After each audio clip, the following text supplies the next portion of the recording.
जिंदगी इतनी भी खूबसूरत नहीं, वरना हम रोते रोते क्यों आते। मगर जिंदगी इतनी भी बुरी नहीं, वरना सबको रुला के क्यों जाते। हाय गाइस, कैसे हैं आप? आशा है कि आप खुश होंगे, स्वस्थ होंगे, मस्त होंगे और अपने कामों में व्यस्त होंगे। मैं भी ठीक हूँ। गाइस, कल से भाद्र माह की शुक्ल पक्ष की पूर्णिमा शुरू होने जा रही है। इस दिन पूरा चंद्र ग्रहण भी है और हमारे पितृपक्ष भी शुरू हो रहे हैं, यानी श्राद्ध भी शुरू हो रहे हैं, जो कि 16 दिन चलते हैं। कहते हैं कि इन दिनों में हमारे पितर, हमारे पूर्वज साल में एक बार पृथ्वी पर आते हैं और वो हमें भर भर कर आशीर्वाद देते हैं।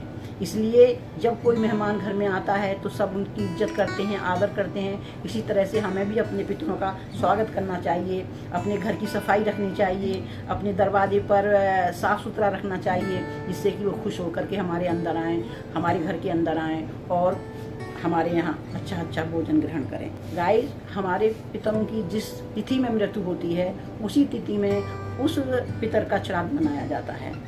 तो उस तिथि को हमें अच्छे पकवान बनाने चाहिए और पंडित जी को घर बुला करके उन्हें बढ़िया खाना खिलाना चाहिए। उनके द्वारा हमारे पितरों को खाना पहुंचता है और उनको जो है दूध का, बर्फ़ी का, इसका जो है दान देना चाहिए।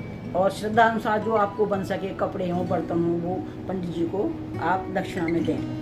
इससे हमारे पितर बहुत खुश होते हैं और हम सबको भर भर के आशीर्वाद देते हैं। आप देखना ऐसा करके कितना मतलब जो है का जीवन खुश रहता है, कितने जीवन में तरक्की मिलती है, आप ये देखना। गाइस, मेरे दादी मुझे कुछ बचपन में कहानियाँ सुनाती थी कि इन दिनों हमारे जो पितर होते हैं वो पृथ्वी पर आते हैं और मतलब जो है का देखते हैं कि भाई मेरे बच्चे किस तरह से रह रहे हैं, खुशहाल हैं या परेशान हैं, कैसे नहीं हैं। और तो उनको मतलब जो है सब खुश करने के लिए बढ़िया भोजन कराते थे, क्योंकि जिन बेटों के यहाँ बढ़िया भोजन मिलता था, सब पितर शाम को पानी के किनारे बैठ करके आपस में वार्ता करते हैं, भाई तुम्हारे यहाँ खाने में क्या मिला, तुम्हारे यहाँ खाने में क्या मिला। तो जिन पितरों को अच्छा खाना मिलता है वो बहुत खुश होते हैं और अपने बच्चे को भर भर के आशीर्वाद देते हैं। और जिन पितरों के यहाँ खाना नहीं मिलता है या कोई श्राद्ध करता ही नहीं है, बड़ी दुख की बात है, उनके पितर बहुत दुखी होते हैं। बहुत ही मतलब हम लोग भी उनकी मतलब जया का परेशानी में आ जाते हैं। हम भी जीवन में पूरे जीवन में अपनी परेशानियां भोगते हैं। तो हमें ऐसा नहीं करना चाहिए। कुछ भी हो, हमें अपने पितरों को खाना जरूर खिलाना चाहिए, सात्विक खाना बनाना चाहिए। इसमें क्या कहते हैं, नॉन वेज का प्रयोग नहीं करना चाहिए, प्याज लहसुन का प्रयोग नहीं करना चाहिए, अच्छा भोजन बनाना चाहिए।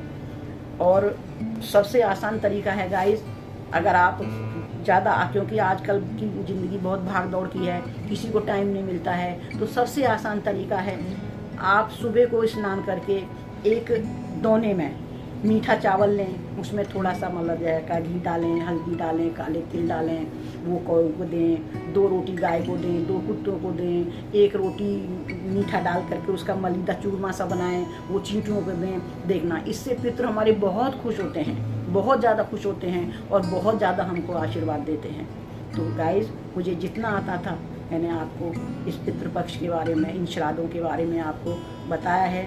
आपको मेरा ये वीडियो कैसा लगा आप मुझे कमेंट्स करके बताना, क्योंकि मुझे तो जितना आता है मैं उतना ही आप लोगों को बताती हूँ।